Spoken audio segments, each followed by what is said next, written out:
So,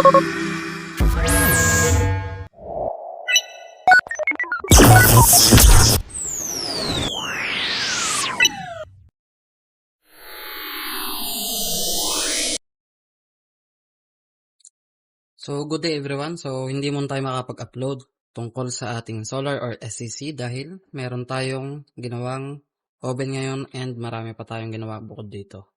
So, sa ngayon, tapos na tong oven na to. Kung ano ang naging problem nito, i-upload natin kung paano natin to ginawa dun sa ating page. So, sana panoorin nyo yung susunod na upload ko. Sa ngayon, tetestingin muna natin kung gumagana na siya. Turn on na natin.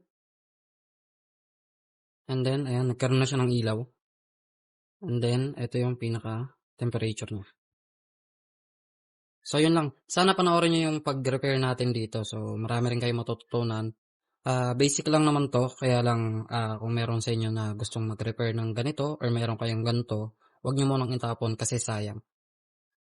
Panoorin nyo yung full video nito and malalaman nyo kung paano to gawin. Napakadali lang gawin to. Yun lang muna. Salamat.